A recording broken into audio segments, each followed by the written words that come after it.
ओम शांति।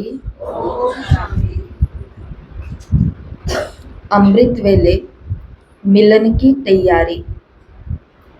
क्या तैयारी करनी है अमृत वेले, कैसे तैयारी करनी है, कब तैयारी करनी है, ये वाली। तो ऐसे कुछ पॉइंट्स अब हम कुछ दिन सुनने वाले हैं। बाबा ने कहा, सभी सुबह को उठते ही गुड मॉर्निंग करते हो,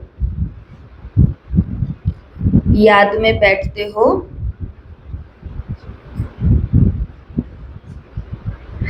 अमृत वेले उठते ही पहले याद में बैठना है। ये बात तो नयों को भी सिखाई जाती है, वो अभी अमृत वेले को नहीं जानते। उनके लिए उठना ही उनका अमृत वेला है। मानो अगर वो 5 बजे उठ रहे हैं और 7 बजे उनको तैयार होकर के अपने ऑफिस, स्कूल या कॉलेज कहीं पर भी जाना है, तो उन लोगों को कहते हैं आप 5 बजे उठो, 5:30 उठो या 6 बजे उठो। उठते ही सीधा काम धंधे के संकल्प, रसोई, नहाना धोना, ये नहीं होना चाहिए। जहां पर आप हो वहीं पर ही भगवान की याद में बैठ जाओ। और हमारे लिए तो बाबा ने एक समय को भी निश्चित कर दिया है अलग से कि ये केवल मेरे बच्चों और मेरे मिलन का समय है। तो बाबा ने प्रश्न पूछे हैं, पहला कि गुड मॉर्निंग करते हो, दूसरा याद में बैठते हो। रोज अमृत वेले उठते ही पहले याद में बैठना। अमृत वेला हुआ, आंख खुली और सेकंड में जंप लगाकर बाप के साथ बैठ जाओ। साथ के कारण जो बाप के खजाने सो आपके खजाने अनुभव करेंगे। नॉलेज के आधार पर नहीं, लेकिन प्राप्तियों के आधार पर। अधिकार के तख्त पर बैठे हुए होने के कारण अधिकारीपन का नशा होगा। तो बाप खुदा दोस्त के रूप में अधिकार का तख्त ऑफर कर रहे हैं। उठो और तख्त पर बैठ जाओ। थोड़े समय के अधिकार के तख्त निवासी होने से जो भी चाहो वो बन सकते हो। जैसे हद के राजा थोड़े समय की राजाई से क्या अधिकार नहीं ले लेते। अब बेहद तख्त नशीन इस गोल्डन समय पर वर्तमान समय सहज ही अपनी गोल्डन एज स्थिति बना सकते हो और भविष्य गोल्डन एज दुनिया में श्रेष्ठ पद प्राप्त कर सकते हो। समझा? सहज पुरुषार्थ का समय और सहज साधन। तो सहज पुरुषार्थ का समय कौन सा है? अमृत वेला। और आज बाबा ने साधन क्या बताया कि उठे, आंख खुली, बाबा को गुड मॉर्निंग किया और जंप लगा करके कहाँ चले गए? बाबा के पास बैठ गए। उस तख्त पे बैठना, अधिकार के तख्त पे बैठना, माना यहाँ पर भी गोल्डन एज स्थिति को बना लेना, जिसे अव्यक्त स्थिति बोलते हैं, कर्म योगी स्थिति बोलते हैं। और भविष्य के लिए भी अपना श्रेष्ठ पद पक्का कर लेना। तो बाबा ने कहा ये सहज पुरुषार्थ का समय और साधन है।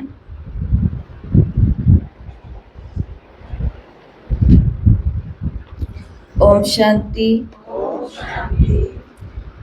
आज 26 अगस्त 2026 है। बाबा ने कहा, मीठे बच्चे, तुम गारंटी करते हो कि हम अपने ही योग बल से इस भारत को स्वर्ग बनाएंगे।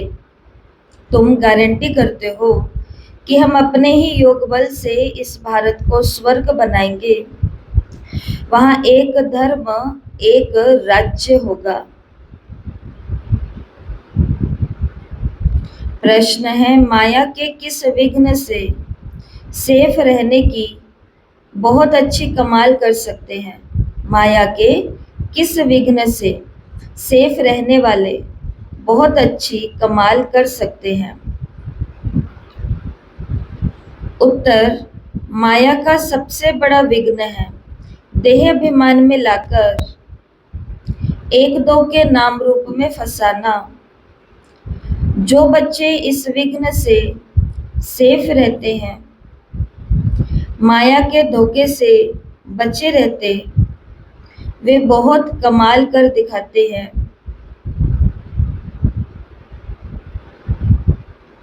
उनकी बुद्धि में सर्विस के नए नए ख्यालात चलते रहते। सर्विस में उन्नति तब होगी जब देही अभिमानी होंगे। तो माया का कौन सा विघ्न है जिससे अगर सेफ रह लिए तो बहुत कमाल कर सकते हैं संगम पर, और वो विघ्न है देह अभिमान में लाकर एक दो के नाम रूप में फंसाना। फिर अगर वो चुस्त तो हम चुस्त, वो सुस्त तो हम सुस्त, वो जहाँ हम वहाँ, वो जहाँ नहीं हम भी वहाँ नहीं। तो ऐसी आत्माएं फिर संगम पर बहुत अधिक कमाल नहीं कर पाएंगी। इसलिए बाबा ने कहा इस विघ्न से सेफ रहो, माया के धोखे से बचे रहो, सेवा के नए नए ख्यालात चलाओ और सर्विस में भी उन्नति को प्राप्त करो। ओम शांति। बाप आए हैं रूहानी बच्चों को श्रीमत देने। ये तो बच्चे जानते हैं कि थोड़े समय के अंदर ड्रामा प्लान अनुसार सारा कार्य होना है। हम रावण पुरी को विष्णु पुरी बनाते हैं। अब बाप भी गुप्त तो पढ़ाई भी गुप्त है। सेंटर्स तो बहुत हैं, छोटे बड़े गांव में सेंटर्स हैं और बच्चे भी बहुत हैं और भी दिन प्रतिदिन बढ़ते जाएंगे। लिटरेचर में भी लिखते हैं कि इस समय भारत भूमि को स्वर्ग बनाकर छोड़ेंगे। तुमको ये भारत भूमि बहुत प्यारी है क्योंकि तुम जानते हो कि ये भारत ही स्वर्ग था। उनको 5000 वर्ष हुए, भारत बहुत शानदार था। तुम ब्रह्मा मुख वंशावली बच्चों को ही ये नॉलेज है। इस भारत को श्रीमत पर स्वर्ग बनाना पड़े, सबको रास्ता बताना है और कोई खिटपिट की बात यहाँ नहीं है। आपस में बैठ राय करनी चाहिए कि इन चित्रों द्वारा ऐसी क्या एडवर्टाइज करें जो अखबार में भी चित्र डालें। आपस में इस पर सेमिनार करना चाहिए। जैसे उस गवर्नमेंट के लोग आपस में मिलते हैं, राय करते हैं, तो भारत को हम कैसे सुधारें। गवर्नमेंट के कई सारे नियम होते हैं, उन नियमों से एक नियम ये है जो अभी बाबा ने भी बता दिया कि गवर्नमेंट के लोग आपस में मिलते हैं और सेमिनार करते हैं। हर एक जिले, राज्य या कस्बे या गांव, कोई भी पंचायत या जहाँ पर भी है, वहाँ पर कोई सप्ताह का एक दिन मुकर्रर होता है, फिक्स होता है। वो संडे नहीं हो सकता छुट्टी का दिन, वो कोई भी और दिन हो सकता है। तो उस दिन क्या होता है, सभी जो सरकारी लोग होते हैं अलग अलग विभाग के, तो वो मिलते हैं और अपने आइडियाज़ और अपनी प्रॉब्लम्स दोनों बताते हैं कि अब इस सप्ताह हमको क्या करना है। तो बाबा ने भी इस ईश्वरीय गवर्नमेंट को क्या कहा, सेमिनार करो। इस ईश्वरीय गवर्नमेंट को भी बाबा ने ये कहा कि जैसे वो लोग आपस में राय करते हैं, ऐसे तुम भी राय करते हो कि भारत को हम कैसे सुधारें और इस सुधारने में क्या क्या समस्या आ रही है, क्या क्या विघ्न आ रहे हैं, कौन से विकार आ रहे हैं सामने मेरे किसी के भी, और कौन से वो आइडियाज हैं, कौन से वो नए ख्यालात हैं। ये जो इतने मतभेद हो गए हैं उनको आपस में मिलकर के ठीक करें और भारत में सुख शांति कैसे स्थापन हो। ऐसे तुम भी रूहानी पांडव गवर्नमेंट हो। ये बड़ी ईश्वरीय गवर्नमेंट है। पतित पावन बाप ही पतित बच्चों को पावन बनाकर पावन दुनिया का मालिक बनाते हैं। ये राज तुम बच्चे ही जानते हो। मुख्य है ही भारत का आदि सनातन देवी देवता धर्म। ये है रुद्र ज्ञान यज्ञ। रुद्र कहा जाता है शिव बाबा को। अब तुमको बाप ने आकर के जगाया है, तुमको बाप ने आकर के जगाया है, तुमको बाप ने आकर के तुमको बाप ने आकर के तुमको फिर औरों को जगाना है, तुमको फिर औरों को जगाना है। ड्रामा प्लान अनुसार तुम जगाते रहते हो। अब तक जिस जिसने जैसा जैसा पुरुषार्थ किया है उतना ही कल्प पहले भी किया था। तुम्हारी रूहानी युद्ध है। कभी माया का जोर होता है तो कभी ईश्वर का जोर होता है। कभी कभी तो सर्विस बहुत तेजी से चलती है और कभी कई बच्चों में माया के विघ्न पड़ जाते हैं। माया एकदम बेहोश कर देती है। लड़ाई का मैदान तो है ना। माया राम की संतान को बेहोश कर देती है। लव कुश की कहानी है ना। राम के 2 बच्चे दिखाए हैं, यहाँ तो बाबा के ढेर बच्चे हैं। इस समय सब मनुष्य कुंभकर्ण की नींद में सोए हुए हैं। वे ये भी नहीं जानते कि परम पिता परमात्मा आया है बच्चों को वर्षा देने। बाप भारत में आते हैं ये बात बिल्कुल भूल गए हैं। भारतवासी ही स्वर्ग के मालिक थे, इसमें कोई शक नहीं। परम पिता परमात्मा का जन्म भी यहाँ होता है। तब तो शिव जयंती यहाँ मनाते हैं तो जरूर उसने कुछ आकर किया होगा। बाबा ने कहा बुद्धि कहती है कि जरूर बाप ने आकर के स्वर्ग की स्थापना की होगी। तो पहले पेज में क्या क्या सुना, अगर किसी ने पॉइंट्स लिखे हैं तो वो देख के बोलो, और किसी को याद है तो वो बताओ पहले पेज में क्या क्या सुना। योग बल से, तुम्हें अपने योग बल से, दूसरे के योग के ऊपर भी निर्भर नहीं रहना, वो इतना योग करते हैं। अपने योग बल से भारत को क्या बनाना है, स्वर्ग बनाना है। और देह अभिमान माया का वो रूप है जिसमें फंस जाते हैं 1-2 में, और फिर बाद में बाबा ने कहा तो फिर वो ख्यालात उड़ जाते हैं। तो इसकी बजाय बाबा ने कहा देही अभिमानी बनो और सेवा के नए नए ख्याल करो।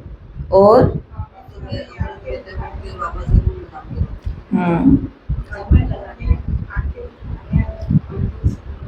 बाबा ने कहा तुमको जगाया है ना, मैं आत्मा हूँ, शिव बाबा मेरा पिता है, इतनी शक्तियां होती है, ये मेडिटेशन होता है, माउंट आबू में मधुबन में भगवान आया हुआ है, ये सेवा केंद्र होते हैं, ये दीदियां होती हैं, ये ब्रह्मा भोजन होता है, ये हमारा राजयोग होता है। ये सारी की सारी चीजें हमको कहाँ आकर के पता चली। अच्छा, ये भोजन को चार्ज करना होता है, ये पानी को चार्ज करना होता है, अमृत वेले जाग के बाबा से भगवान से बातें करनी होती है।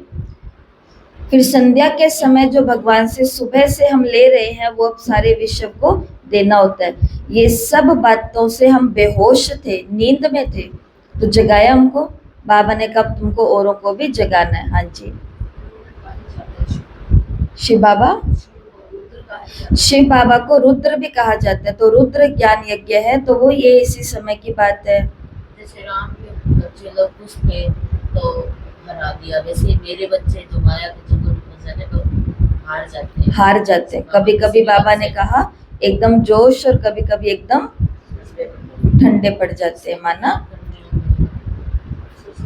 तो तुम्हें क्या करने आपस में सेमिनार, और सेमिनार का मतलब यही नहीं होता, सब जगह का अलग अलग होता है, पर सेमिनार का मेन मतलब तो ये होता है कि जितने भी सदस्य हैं जिनको अलग अलग सेवाएं या अलग अलग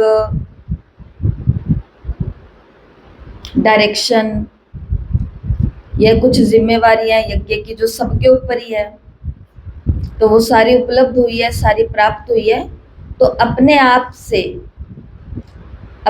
से आना और डिस्कस करना और बताना, राय देना, शिकायत भी बताना कि कौन सी चीज की कमी हो रही है, क्या प्रॉब्लम आ रही है, और सब तरफ बाबा का ज्ञान जाए उसके लिए राय देना। जैसे एक राय तो बाबा ने मुरली में बता दी कि आपस में सेमिनार करके बच्चे ये राय भी निकालते कि इन चित्रों को कैसे हम एडवर्टाइज में यूज लें, कैसे हम अखबारों में डलवाएं, जिससे अधिक से अधिक आत्माओं को ये मालूम पड़ सके। ये हो गया पहला पन्ना। अब दूसरे पन्ने को भी इसी तरीके से सुनना ध्यान से, और धारण करने वाली बातों को अलग रखना। फिर पूछेंगे, प्रेरणा से थोड़े ही स्थापना करेंगे। यहाँ तो तुम बच्चों को राजयोग सिखाया जाता है, याद की यात्रा सिखाई जाती है। प्रेरणा में कोई आवाज नहीं होता, समझते हैं शंकर प्रेरणा से विनाश करता, परंतु इसमें प्रेरणा की बात नहीं। तुम समझ गए हो कि ड्रामा में उन्हों का पार्ट ही है मुसल बनाना, बॉम्ब्स, हथियार, मिसाइल बनाना। वे विनाश अर्थ निमित्त बने हुए हैं। प्रेरणा शास्त्रों का अक्षर है, इसमें प्रेरणा की कोई बात नहीं। ड्रामा प्लान अनुसार बाबा ने कहा विनाश तो होना ही है। गाया भी हुआ है महाभारत लड़ाई में। ये मुसल आदि काम आए थे, जो पास्ट हो गया वो फिर रिपीट होना है। तुम गारंटी करते हो कि हम योग बल से स्वर्ग की स्थापना करेंगे, वहां एक धर्म होगा, तो दूसरे सब धर्म कहाँ होंगे? जरूर विनाश हो जाएंगे। ये समझने की बात है। गाया भी हुआ है ब्रह्मा द्वारा स्थापना, विष्णु द्वारा पालना, तो ठीक है, लेकिन शंकर को तो शिव के साथ मिला दिया, ये रॉन्ग है। शिव शंकर कह देते हैं क्योंकि शंकर तो कोई काम नहीं करते, शिव से मिला दिया है। परंतु शिव बाबा कहते हैं मुझे तो बहुत काम करना पड़ता है, सबको पावन बनाना पड़ता है।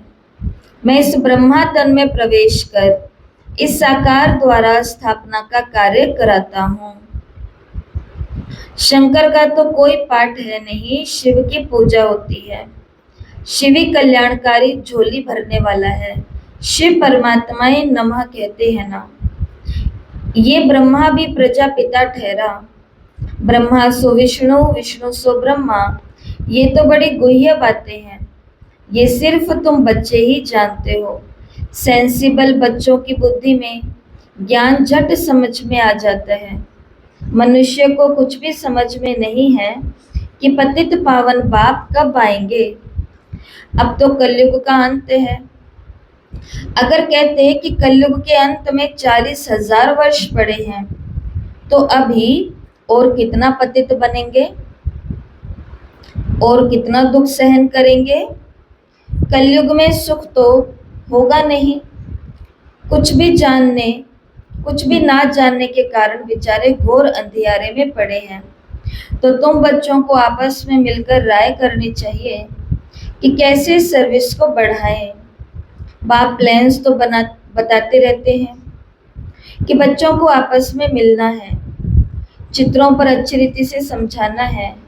ये भी ड्रामा अनुसार चित्र बनते जा रहे हैं। बच्चे जानते हैं कि जो जो समय पास होता जाता है, हूबहू ड्रामा चलता रहता है। बच्चों की अवस्थाएं तो कब ऊपर कब नीचे, ये चलता रहेगा। बाबा भी साक्षी होकर के देखता है। कभी कभी बच्चों पर ग्रहचारी बैठती है तो उनको मिटाने के लिए प्रयत्न कराते हैं। बाबा घड़ी घड़ी कहते हैं कि बाप को याद करो। कभी कभी बाबा साक्षी होकर के देखते हैं, और कोई कोई बच्चे पर ग्रहचारी बैठती है तो उसको मिटाने के लिए प्रयत्न भी कराते हैं। किसी के द्वारा समझाते हैं, किसी को भेजते हैं, किसी के द्वारा कोई सही बात बुलवाते हैं, ऐसा दोनों बातें होती है। तो बाबा घड़ी घड़ी कहते हैं कि बाप को याद करो, लेकिन देह अभिमान में आ जाते हैं, इसलिए ठोकरें खाते हैं। इसमें तो देही अभिमानी बनना पड़े, परंतु बच्चों में देह अभिमान बहुत है। तुम देही अभिमानी बनो तो बाप की याद रहे, और फिर सर्विस की उन्नति भी होती रहेगी। जिनको उच्च पद पाना है वो सदैव सर्विस में लगे रहेंगे। अगर तकदीर में नहीं है तो तदबीर भी नहीं करेंगे। खुद कहते हैं कि बाबा हमको धारणा नहीं होती, हमारी बुद्धि में नहीं बैठता। बाबा ने कहा धारणा अगर नहीं होती तो फिर तो खुशी भी नहीं रहती, और जिनको धारणा होती है तो उनको खुशी भी रहती है। समझते हैं कि शिव बाबा आया हुआ है। बाप कहते हैं तुम बच्चे अच्छी रीति से समझकर फिर औरों को भी समझाओ। कोई तो सर्विस में लग जाते, पुरुषार्थ करते रहते। तुम बच्चे जानते हो कि जो जो सेकंड बीतता है वो ड्रामा में नोंद है, फिर ऐसे ही रिपीट होता है। तो क्या सुना दूसरे पेज में? सर्विस के पॉइंट्स, विनाश तो होना ही है, मुसल तैयार हो रहे हैं, मिसाइल तैयार है, बॉम्ब्स तैयार है, इसमें कोई प्रेरणा की बात नहीं है। ड्रामा अनुसार जिस समय जो चीज होनी है वो हो रही है। शिव और शंकर को एक बता दिया, जबकि दोनों अलग अलग है। एक स्कूल में गए, सेवा हो गई, सारे लास्ट के काम हो गए, और वहां अब ऑफिस से विदाई ले रहे थे तो किसी टीचर ने आके पूछा कि आप हमें ये बता दो कि आप लोग शिव और शंकर को अलग अलग क्यों कहते हो, ये दोनों तो एक ही हैं। तो उनको कहा कि अभी तो समय नहीं है, ये 1 घंटे का कोर्स है, और ये कोर्स करने के लिए आपको कहाँ जाना पड़ेगा, अपने नजदीकी सेवा केंद्र में जाना होगा। तो जिन्होंने भी अभी ये मुरली में पॉइंट सुना कि शंकर के कार्य के बारे में सुना, चाहे शंकर जी और शिव जी के भिन्न होने के बारे में सुना कि दोनों एक नहीं हैं, पर दोनों को एक कर दिया गया है, दोनों को मिला दिया गया है। तो किसी को भी डाउट हो तो YouTube पर बहुत सारे कोर्सेज हैं बड़ी बड़ी दीदियों के, या आपके नज़दीक में सेंटर होगा तो वहाँ जाओ और वहाँ जाकर के कोर्स करो, बजाय इस बातों के चर्चा के कि ब्रह्मा कुमारियाँ तो शिव और शंकर को अलग अलग कहती हैं। क्यों कहती है वो जाकर के पता करो। ऐसे ऐसे तर्क मिलेंगे, ऐसे ऐसे तथ्य मिलेंगे, ऐसे ऐसे लॉजिक मिलेंगे कि जब 1 घंटे का कोर्स हो जाएगा उसके बाद खुद ही कहेंगे बात तो सही है, बात में थोड़ा सा तो है, दम तो है, नहीं सोचने वाला विषय है। ऑटोमेटिक मुंह से निकलेगा, चाहे मानेंगे 1 साल के बाद, लेकिन कोर्स के बाद इतनी बात जरूर पक्की हो जाएगी कि वो इस बात पे आर्ग्यू नहीं करेंगे कि आप इन दोनों को अलग अलग क्यों कहते हो। तो इसके लिए थोड़ी मेहनत करनी पड़ेगी जी। शंकर, हाँ हमें तो पता है ना कि शंकर तो क्या है और शिव जी तो क्या है, ये हमें पता है। और क्या सुना मुरली में अभी दूसरे पेज पे? शिव बाबा कहते मुझे ही सब कुछ करना पड़ता है, ब्रह्मा के द्वारा स्थापना मैं ही कराता हूँ, मुझे बहुत मुसल तैयार हो रहे हैं, समय अनुसार नए नए चित्र बन रहे हैं।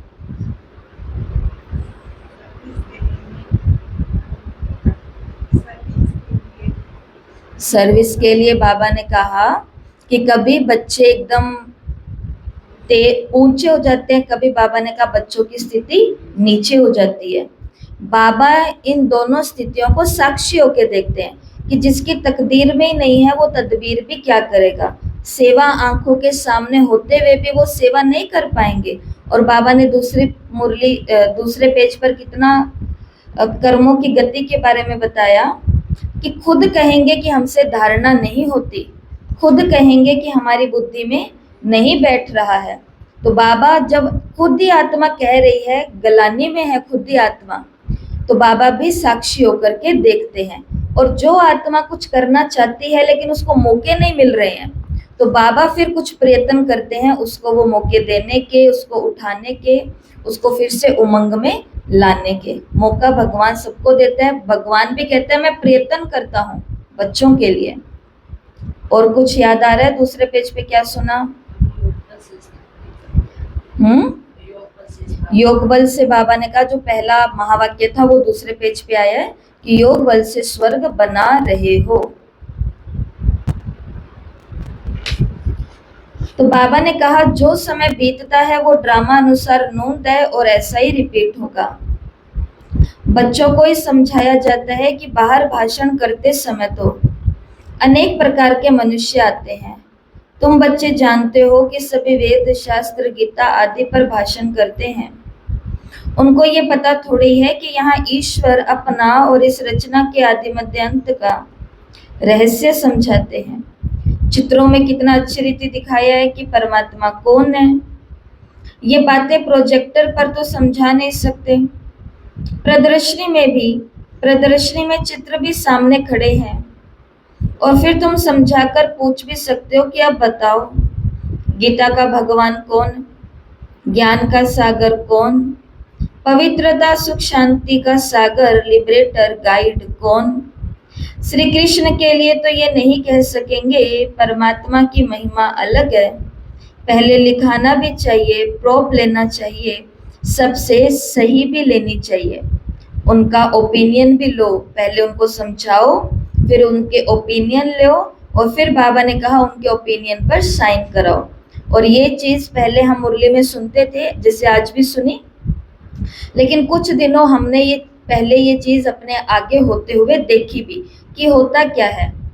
जैसे भाषण करने के लिए, सेवा करने के लिए गए, तो हमें नहीं मालूम था कि वहां पर एक टीचर थी जो बैठ करके अपना जो प्रवचन था नशा मुक्ति का और योग का और कोर्स का, उसमें से उसने 10-12 लाइन लिख ली थी।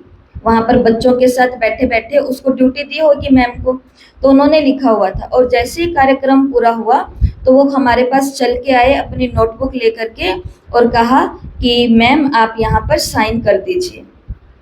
तो हमें लगा कि अरे इतना अच्छा प्रवचन हुआ कि ऑटोग्राफ लेने आ गए, पर वो ऑटोग्राफ नहीं था। वो क्या था कि ये संस्था वाले जिस अभियान के लिए आए हैं, इन्होंने क्या क्या बातें बोली, हमने क्या समझी, वो समझी हुई बातें वहां लिख दी, नाम लिखाया, तारीख लिखाया और वहां पर सही ले ली, वहां पर सिग्नेचर ले लिए। ऐसे बाबा कहते हैं कि आप भी किसी को ज्ञान सुनाते हो तो पहले कोर्स कराओ, ज्ञान सुनाओ, जो भी परिवार मित्र संबंधी है अपने पास में कॉपी पेन भी रखो, और जो उन्होंने समझा वो वहां लिखते जाओ। अच्छा, आपको पता है ना पतित पावन कौन है, आपको पता है ना सुख का सागर कौन है, लिबरेटर गाइड कौन है, वो कहेंगे हाँ हाँ गीता का भगवान शिव है, शिव है, शिव है। फिर बाद में उनके साइन ले लो कि देखो अभी आपका साइन हो चुका है। ऐसा बाबा ने सेवा केंद्रों पर रिकॉर्ड रखने के लिए भी कहा। अभी जिस समय यहाँ मुरली चल रही है हिस्ट्री हॉल में, उसी समय हॉल में चिड़िया लड़ रही है, चिड़िया लड़ रही है। बाबा ने कहा इस दृश्य को देखते हुए सभी बच्चों को कि इस समय सारी दुनिया में लड़ाई झगड़ा ही है, हर समुदाय लड़ रहा है, और ये शुरुआत कहाँ से हुई है? हमसे हुई है। तब बताओ, हर पशु, हर पंछी सब आपस में लड़ते रहते हैं। 5 विकार भी मनुष्य में ही गाए जाते हैं, जानवरों की तो बात ही नहीं है। विशेष वर्ल्ड माना बाबा ने कहा वाइसेस वर्ल्ड और वाइसलेस वर्ल्ड मनुष्यों के लिए ही गाया हुआ है। कलयुग में है आसुरी संप्रदाय, सतयुग में है दैवी संप्रदाय। मनुष्य इतने तमोप्रधान बुद्धि हैं जो बिल्कुल समझते नहीं कि हम ही आसुरी संप्रदाय हैं। देवताओं के आगे जाकर के गाते हैं कि हम ही नीच हैं, हम निर्गुण, हारे में कोई गुण नहीं। तुम तो उन्हों को ये सिद्ध करके भी बताते हो। सीढ़ी के चित्र में बड़ा क्लियर है कि हम ऊंच थे और अब देखो हम सच में क्या बन गए हैं, नीच बन गए हैं। तो बाबा ने कहा तुम वो तो गाते हैं लेकिन तुम तो सिद्ध करके भी बता सकते हो। सीढ़ी के चित्र में बड़ा क्लियर है, दिखाया हुआ है कि कैसे चढ़ती कला और उतरती कला होती है। भारतवासियों के लिए मुख्य है सीढ़ी का चित्र, ये सबसे अच्छी चीज है। इस चित्र पर बहुत अच्छा समझा सकते हो। 84 जन्म पूरे कर फिर पहला नंबर जन्म लेना है, फिर उतरती कला से चढ़ती कला में जाना पड़े। हर एक का विचार चलना चाहिए कि सबको रास्ता कैसे बताएं। ख्यालात नहीं चलेंगे तो सर्विस कैसे करेंगे। चित्रों पर समझाना बहुत सहज होता है। सत्युग के बाद सीढ़ी उतरनी ही है। बच्चे जानते हैं कि अब हम ट्रांसफर हो रहे हैं, लेकिन सीधा सत्युग में नहीं जाते।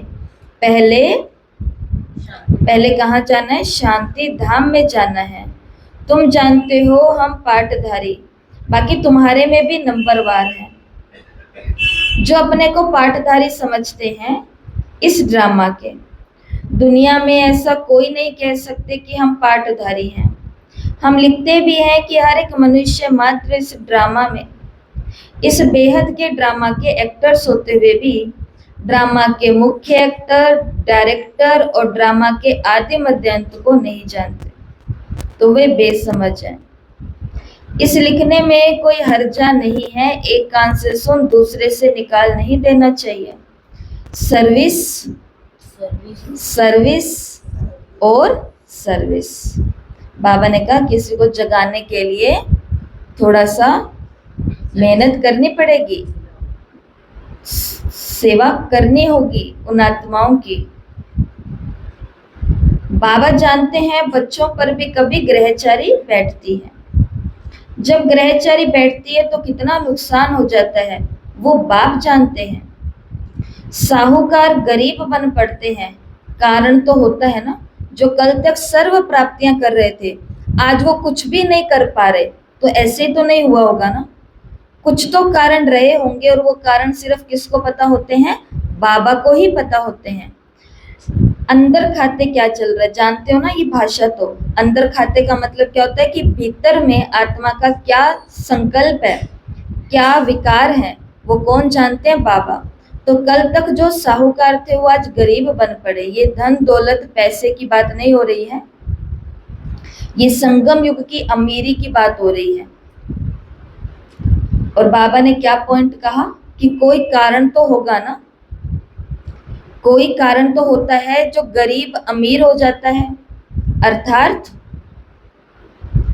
ना व्यर्थ चिंतन चल रहा है, ना व्यर्थ दृष्टि जा रही है, ना व्यर्थ बोल निकल रहे हैं, ना व्यर्थ कर्म हो रहे हैं, ना व्यर्थ विचारधारा वाले लोग नजदीक रह रहे हैं, ना कोई सुस्ती, ना कोई आलस, ना बेलापन, सिर्फ सेवा सेवा सेवा। अगर संगम पर ये अमीरी उनको प्राप्त हो रही है तो इसके पीछे भी तो कोई कारण होगा। वो कारण भी कौन जानता है, बाबा जानता है। जैसा कि बाबा ने कहा मुरली में 2 बारी कि तुम्हारे ही योग बल से स्वर्ग आएगा, तो वो आत्मा गुप्त में कुछ तो कर रही है जिससे उसको ये प्राप्तियां हो रही है। और कोई आत्मा कुछ तो ऐसा गुप्त में कर रही है जिसके कारण वो व्यर्थ सोच भी रही है, व्यर्थ दृष्टि भी है, व्यर्थ बोल भी है, व्यर्थ विचारधारा वाले लोगों के ही वो नजदीक रहती हैं और उनके अंदर कोई भी प्रकार का उमंग, नो सेवा नो सेवा नो सेवा, ये भी ऐसे नहीं प्राप्त होता। इसके लिए भी क्या करनी पड़ती है, कठोर बहुत मेहनत करनी पड़ती है, कई देर तक व्यर्थ देखना पड़ता है, कई देर तक व्यर्थ लोगों के साथ में फ्रेंडशिप बनानी पड़ती है, तब जाके ये पुण्य प्रताप होता है कि हमारा एक भी पॉजिटिव संकल्प नहीं चल रहा। समझे इस बात को। इसके लिए हमको क्या करना है, किसके संग में रहना है, बाबा के संग में रहना है। कोई भी परेशानी, कोई भी प्रॉब्लम आ रही है तो निमित्त को बतानी है। हमारे लिए वही सेमिनार है, 2 लोग मिल रहे हैं, हमारे लिए वही मीटिंग है, हमारी यही होती है मीटिंग। हमारी मीटिंग कुछ अलग नहीं होती है। कुछ नया करने की इच्छा है तो वो भी आओ और बताओ। कुछ और आ रहा है दिमाग में, किसी को देखा कुछ हुआ तो वो भी बताओ। इसलिए बाबा ने कहा कि बाबा ऐसा देखते हैं कि बच्चे के ऊपर ग्रहचारी बैठ जाती है और वो कितना नुकसान हो जाता है। साहूकार गरीब बन पड़ते हैं, कारण तो होगा ना। बहुतों को बाबा समझाते भी रहते हैं, बच्चे नाम रूप में कभी नहीं फंसना, नहीं तो माया ऐसी है जो नाक से पकड़ खड्डे में डाल देगी। ये पॉइंट सुना सभी ने सुबह सुबह, ये इंजेक्शन है, ये वो डोज है जो आज बाबा ने हमें दी है, पावरफुल डोज। नहीं तो नाम रूप में फंसे तो फिर बाबा ने कहा क्या हो सकता है, माया नाक से पकड़ के खड्डे में डाल देगी, माया बड़ा धोखा दे देगी। आशिक माशूक यहाँ नहीं बनना है, 1-2 का प्यारा यहाँ पर नहीं बनना है। चाहे भाई भाई हैं, चाहे बहनें बहनें हैं, चाहे भाई और बहनें हैं। ठीक है, अब इसका इशारा सब समझ जाते हैं कि बाबा का ध्यान कहाँ पर है। इसलिए यहाँ पर किसी को भी 1-2 का आशिक माशूक प्यारा नहीं बनना। आशिक माशूक कोई विकार के लिए बनते, दूसरे सिर्फ रूप पर फिदा होते। तुम जानते हो सेंटर्स पर भी ऐसे माया के बहुत विघ्न पड़ते हैं, 1-2 के नाम रूप में फंस जाते हैं। माया ऐसी प्रबल है जो माता के नाम रूप में, कन्या के नाम रूप में फंस पड़ती है। क्या सुना तीसरे पेज में, सीढ़ी का चित्र बाबा ने कहा बहुत अच्छा है समझाने के लिए, क्योंकि इसके अंदर भारत में आए हुए देवी देवता, भक्ति, शिव भगवान, पूजा पाठ, धर्म, ध्यान, विकार और सब कुछ दिखाया गया। और अब फिर से हम लिफ्ट आई है संगम युग की, जिससे हम पहले शांति धाम जाएंगे और फिर नई दुनिया सतयुग में आएंगे। बहुत अच्छा। और क्या कहा बाबा ने? नाम रूप में नहीं फंसना। तो बाबा ने कहा ज्ञान सुनाना कि पतित पावन, सुख शांति पवित्रता के सागर, गाइड, लिबरेटर, ये सब कौन है? एक शिव बाबा। गीता का भगवान कौन है? शिव बाबा। ऐसा उनसे ओपिनियन लो, प्रोब लो, उनके सही कराओ, सिग्नेचर कराओ। हाँ जी।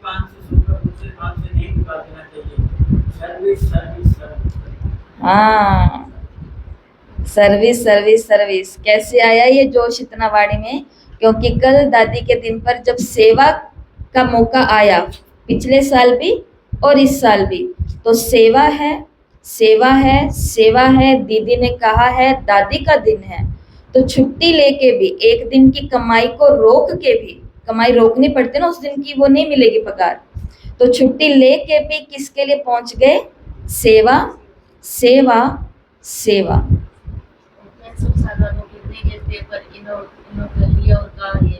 ये लास्ट है, पर लिया इन्होंने। कहा मैं देखो यहाँ आया हूँ, तो वो अंदर के भाव प्रकट होते हैं। तो इसके लिए एक कान से सुनकर अच्छी बातों को दूसरे कान से नहीं निकाल देना है। कोई ना कोई सेवा तो हमको ऐसी ढूंढनी ही पड़ेगी जिसके अंदर सिर्फ मेरा ये गुंजे, सेवा, सेवा, सेवा। और सुनाइए तीसरे पेज पर क्या कहा बाबा ने? हाँ, खड्डे में डाल के वो डाल लेगी नहीं, पूरा पैक कर देगी, समझे?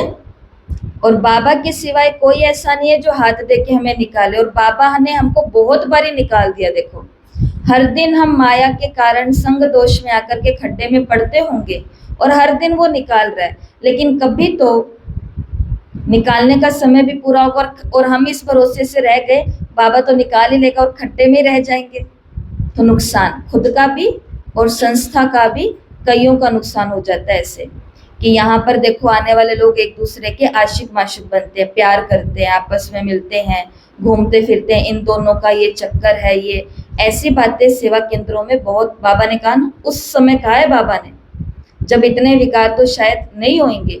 आज कितने विकार हैं, कौन किस कारण से अंदर आ रहा है, क्यों आ रहा है, ये किसी को भी मालूम नहीं है। इसके लिए ये पुरानों की जिम्मेवारी है कि आए हुए नयों पर भी थोड़ा सा ध्यान रखा जाए, और खुद के ऊपर तो पूरा ध्यान रखना है। और जैसा कि बाबा ने क्या उदाहरण दिया, माता माता की आशिक बन जाती है, कन्या कन्या की आशिक बन जाती है, फेवरेट। ये फेवरेट यहाँ पर कुछ नहीं होता, एक विघन आने दो, फेवरेट ये जो सबसे पहले साइड होएगा। और कोई विशेष बात तीसरे पेज में, चिड़िया आपस में लड़ रही थी, तो बाबा ने कहा ये दुनिया में सभी लड़ ही रहे हैं, इसलिए अपने को दुनिया ही ये नहीं चाहिए, नई दुनिया चाहिए। आपस में बस, आपस में दो का ही होना चाहिए कोई नहीं चाहिए।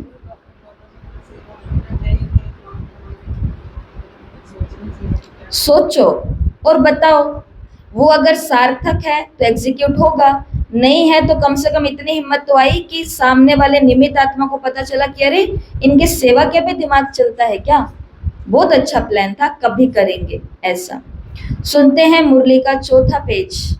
बाबा ने कहा कि माता माता के, कन्या कन्या के रूप में फंस पड़ती है, पुरुषार्थ करते हुए भी माया एकदम नाक से पकड़ लेती है। इसलिए बाबा सावधानी देते हैं, बच्चे माया बहुत फंसाने की कोशिश करेगी। वो अलग जेंडर ही नहीं होगा हमेशा, भाई और बहन का, वो कभी कभी एक ही जेंडर हो सकता है। इसलिए बाबा ने कहा माया कोशिश कर रही है फंसाने की, लेकिन तुमको फंसना नहीं है, देह अभिमान में आना नहीं है, अपने को आत्मा समझ बाप को याद करना है, माया के धोखे से बचते रहना है।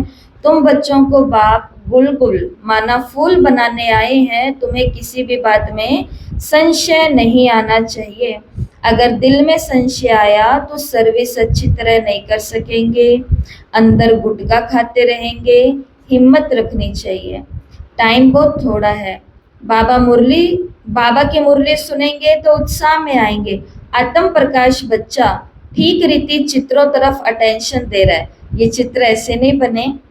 मैं तो कहती हूँ जैसे मंदिरों के अंदर जाते हैं ना लोग, तो धोक लगाते हैं ना, सभी आलों में सभी छोटे छोटे मंदिर होते हैं, सभी देवता होते हैं। इधर साइड में मुख्य गर्भगृह होता है, मंदिर का मुख्य मंदिर होता है, उसके आसपास कई सारे होते हैं। तो वो एक मुख्य मंदिर में जाके धोक नहीं लगाते, सारी फेरी करने के बाद में सबके आगे जाके प्रणाम करते हैं, माथा टेकते हैं, हाथ जोड़ते हैं। तो ये सारे हमारे वही हैं। ये है मुख्य चित्र और ये हैं सभी वो साइड वाले जो छोटे छोटे देवता होते हैं, और भी दर्शन देने के लिए और भी सब कुछ करने के लिए। तो ये चित्र भी कैसे बने हैं, बहुत एकांत में, बहुत गंभीर अवस्था में, बहुत ज्यादा प्योरिटी के साथ में, और बाबा की टचिंग से। और बाबा ने आत्म प्रकाश भाई जी को याद किया कि चित्र बनाने पर बहुत अच्छा अटेंशन जा रहा है। जो ज्ञान अमृत के संपादक हैं आत्म प्रकाश भाई जी। बॉम्बे वालों के दिमाग में भी आना चाहिए, मुख्य चित्र को पहले बनाना पड़े, जांच करनी चाहिए। बाबा डायरेक्शन देते रहते हैं कि कैसे चित्रों में उन्नति होनी चाहिए। ऐसी कोई युक्ति रचो जो सीढ़ी का चित्र एरोड्रम पर रखा जाए। ये चित्र देख करके सब बहुत खुश होंगे, आखिर समझेंगे कि इनको मत देने वाला कौन है। तो बच्चों को बहुत नशा चढ़ना चाहिए। अच्छा, मीठे मीठे सिकिलते बच्चों प्रति माता पिता बाप दादा का याद प्यार और गुड मॉर्निंग। रूहानी बाप की रूहानी बच्चों को नमस्ते। हम रूहानी बच्चों की रूहानी माता पिता बाप दादा को याद प्यार नमस्ते। गुड मॉर्निंग, ओम शांति, शुक्रिया बाबा, शुक्रिया बाबा।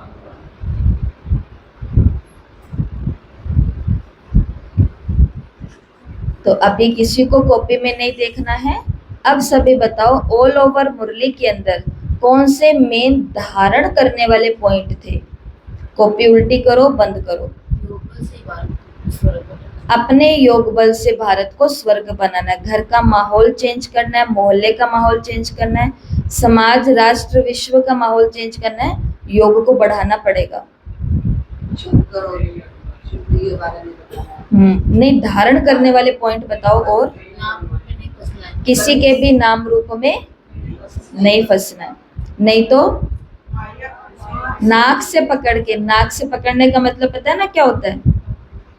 नाक से पकड़ने का मतलब है कि ज्ञान में चल रहे हैं पर यहाँ पर दम घुट रहा है मेरा। जब किसी को नाक से पकड़ेंगे तो वो जीवित तो होगा लेकिन उसका दम घुटेगा।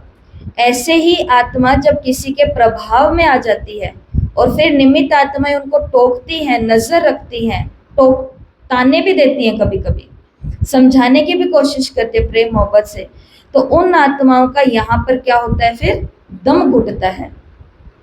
इसको कहते हैं माया ने कहाँ से पकड़ लिया? नाक से पकड़ लिया। तो पहला कुछ ऐसा काम करना ही नहीं कि माया को मौका मिले। और कुछ धारण करने के पॉइंट्स बताओ। देह भान को छोड़ गुलगुल बन। मेरी सेवा, तेरी सेवा, छोटी सेवा, बड़ी सेवा, बैकग्राउंड की सेवा, स्टेज की सेवा, बर्तन की सेवा, भाषण की सेवा, ऐसा कुछ नहीं होता। ये देव अभिमान की बातें होती है। बाबा ने तो उस दिन अव्यक्त मुरली जो 1988 की चल रही है उस अव्यक्त मुरली में कह दिया, तुमने बाबा के घर की सफाई की और तुम चले गए, किसी ने देखा ही नहीं। अचानक से कोई मेहमान आए और उन्होंने कहा यहाँ पर कितनी सफाई है। ये सारा का सारा पुण्य किसके खाते में जमा हो गया? जो ये करके गया है। बाबा ने तो यहाँ तक बात कर दी है। तो देह अभिमान से हटकर क्या करनी है? सारी सर्विस करनी है, गुलगुल बनना है। आशिक माशूक नहीं बनना। आपस में स्नेह होना बहुत ज्यादा जरूरी है पर फिदा वाला प्यार देहाभिमान वाला प्यार नहीं चाहिए। चित्रों पर समझाओ, सेवा सेवा के ख्याल चलाओ, राय करो, ठीक है। बाबा को याद करना। धारणा के लिए मुख्य सार है, पहला, तुम बच्चे लड़ाई के मैदान में हो, माया रावण से तुम्हारी युद्ध है, माया बहुत विघ्न डालती है, बच्चों को बहुत सावधान रहना चाहिए। दूसरा, हर एक को अपनी उन्नति के लिए विचार करना है, चित्रों पर कैसे समझाएं, सेवा को कैसे बढ़ाएं, चित्रों में क्या डालें ऐसा जो मनुष्य सहज समझ जाए। आज प्यारे बाबा ने हम सभी बच्चों को वरदान दिया, देह अभिमान के त्याग द्वारा श्रेष्ठ भाग्य बनाने वाले सर्व सिद्धि स्वरूप भव। देह अभिमान के त्याग द्वारा श्रेष्ठ भाग्य बनाने वाले सर्व सिद्धि स्वरूप भव। बाबा ने कहा, देह अभिमान का त्याग करने अर्थात देही अभिमानी बनने से बाप के सर्व संबंध का, सर्व शक्तियों का अनुभव होता है। ये अनुभव ही संगम युग का सर्वश्रेष्ठ भाग्य है। विधाता द्वारा मिली हुई इस विधि को अपनाने से वृद्धि भी होगी और सर्व सिद्धियां भी प्राप्त होगी। देहधारी के संबंध व स्नेह में तो अपना ताज, तकत, अपना असली स्वरूप सब छोड़ दिया, तो क्या बाप के स्नेह में देह अभिमान का त्याग नहीं कर सकते? एक देहधारी के प्यार के पीछे संसार सब कुछ छोड़ देता है, अपना ताज, तख्त, रुतबा, मान सब कुछ त्याग देता है। असली स्वरूप तक बाबा ने कहा तुमने छोड़ दिया, तो क्या बाबा के स्नेह में देह अभिमान का त्याग नहीं कर सकते? इसी एक त्याग से सर्व भाग्य प्राप्त हो जाएंगे। स्लोगन है, क्रोध मुक्त बनना है। तो कल भी बाबा ने कौन से दो विकार कहे थे? ईर्ष्या और स्वार्थ। क्रोध मुक्त बनना है तो स्वार्थ के बजाय निस्वार्थ बनो। इच्छाओं के रूप का परिवर्तन करो। क्रोध मुक्त बनना है तो स्वार्थ के बजाय निस्वार्थ बनो, इच्छाओं के रूप का परिवर्तन करो। आज के ये हैं अव्यक्त इशारे। अपवित्रता के बीज को भी समाप्त कर संपूर्ण स्वच्छ पवित्र बनो। बाप के साथ आप सबने भी पान का बीड़ा उठाया है कि पवित्रता द्वारा हम प्रकृति को भी पावन करेंगे। तो ये संकल्प पूरा करने के लिए बाप दादा चाहते हैं कि पहले तो हर बच्चा लगाव मुक्त हो। पान का बीड़ा तो उठा लिया, अब उसको कार्य के अंदर जिम्मेवारी के साथ करना है, तो उसके लिए खुद को क्या करना पड़ेगा? सभी लगावों से मुक्त करना पड़ेगा, चाहे साधनों से चाहे व्यक्तियों से। साधनों का यूज करना और चीज है, लगाव अलग चीज है। तो बाप दादा हर बच्चे को पहले लगाव मुक्त बनाना चाहते हैं, लगाव मुक्त बनाना चाहते हैं। एसी का यूज करना अलग बात है, लेकिन एसी अर्थात ठंडी हवा से लगाव होना बहुत अलग बात है। यूज करने वाला रात को सोएगा, चलाएगा और सो जाएगा। लगाव करने वाला हर सेवा को, हर कार्य को, हर पढ़ाई को, सबको त्याग देगा। क्योंकि अभी तो गर्मी बहुत है, एसी के बिना हमसे नहीं रहा जाता, घबराहट होती है, यहाँ पे ऐसी घुटन होती है, सबको होती है। इसी प्रकार मोबाइल है, इससे यूज करना अलग बात है और इससे लगाव होना अलग बात है। कि सेवा कर सकती हूँ तो मैं तो इसी से कर सकती हूँ, इसके बिना मैं तो कुछ भी नहीं कर सकती। इसी प्रकार से कोई व्यक्ति है, ये होंगे, ये कहेंगे, ये चलेंगे तो हम हैं, नहीं तो क्या करूं? कोई मानता ही नहीं, कोई सुनता ही नहीं। लगाव में और सिर्फ उसको यूज करना या चलाना, दोनों चीजें बहुत अलग अलग होती है। यूज करने के लिए बाबा ने संबंध बनाओ, उनका भी सफल कराओ जीवन, चीजों को भी यूज करो, इसके लिए कभी मना नहीं किया। लेकिन इतना बाबा ने जरूर कहा है, चाहे वो व्यक्ति है चाहे साधन है, उसके लगाव में भी नहीं आना, उससे लगाव मुक्त बनना है। ये आज के अव्यक्त इशारे हैं। और आज का स्वमान है, मैं सर्व सिद्धि स्वरूप आत्मा हूँ। मैं सर्व सिद्धि स्वरूप आत्मा हूँ। सर्व सिद्धि स्वरूप का मतलब बाबा ने बता दिया, आप केवल देह अभिमान का त्याग कर दो मेरे पीछे, मेरे प्यार के पीछे, तो आपको सारी सिद्धियां प्राप्त हो जाएंगी। जैसे कल हमने दादी के 19 पॉइंट सुने और आपको भी होमवर्क दिया कि आपको याद करने हैं, ठीक है। तो उसमें एक पॉइंट ये भी तो था कि दादी के मुख से वही बोल निकलते थे जो अभी आगे भविष्य में होने वाला है। इसे कौन सी आत्मा कहा गया? सिद्धि स्वरूप आत्मा। सोचते भी वही है जो घटना घटने वाली है, बोलते भी वही है जो अब आगे होने वाला है, और सबको कर्मों द्वारा सिखाते भी वही है जो आगे उनके काम आने वाला है। ऐसे ब्रह्मा बाबा और ऐसी दादियां थी, और ऐसा ही हमें बनना है। तो वो कब होगा? जब देह अभिमान का त्याग कर देंगे। अच्छा, ओम शांति। दादा ने कल गाया और आया भी है। आया भी है।